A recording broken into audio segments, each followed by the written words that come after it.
আলেম সমাজ এবং ধর্মপ্রাণ মানুষের মধ্যে চাঞ্চল্য সৃষ্টি হয়েছে। তারা সকলেই এই বিষয়টি নিয়ে বর্তমান বাংলাদেশের সার্বিক অবস্থার প্রেক্ষিতে এই নারী কমিশনের প্রস্তাবনায় সকলে উদ্বিগ্ন এবং তারা সকলেই আসলে এক কথায় বলতে গেলে স্তম্ভিত।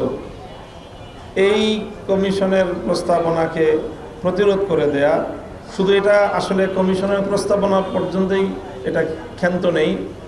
আমরা জানি যে প্রস্তাবনা দাখিল করার সাথে সাথে প্রধান উপদেষ্টার অফিসিয়াল ভেরিফাইড ফেসবুক পেজ থেকে সেই প্রস্তাবনার মূল চুম্বক অংশটাকে প্রচার করে সেখানে প্রত্যয় ঘোষণা করা হয়েছে যে এই সরকার তার শাসনামলেই যত দ্রুত সম্ভব নারী কমিশনের প্রস্তাবনাগুলোকে বাস্তবায়ন করার উদ্যোগ নেবে। তারা এই প্রত্যয় এবং অঙ্গীকার ব্যক্ত করেছে। অনেকগুলো কমিশন তাদের রিপোর্ট দিয়েছে।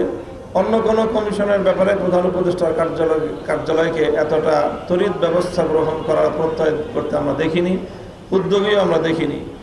মনে হচ্ছে যে নারী বিষয়ক পশ্চিমা যেই কালচার এবং পশ্চিমা সভ্যতার যে অবস্থা, বাংলাদেশে আবহমান কাল থেকে চলে আসা আমাদের যে পরিবার ব্যবস্থা, সেটাকে ধ্বংস করে দিয়ে পশ্চিমা পরিবারবিহীন এক অসভ্য কালচারের এই অসভ্যতা বাংলাদেশে আমদানি করার একটি এজেন্ডা নিয়েই বর্তমান সরকার কাজ করছে কিনা এই ব্যাপারে আমরা শঙ্কিত। যদি এমনটি হয়ে থাকে তাহলে সেটা বাংলাদেশের মানুষ কোনোভাবেই বরদাস্ত করবে না। যে কোনো মূল্যে আমরা সেটা প্রতিহত করব।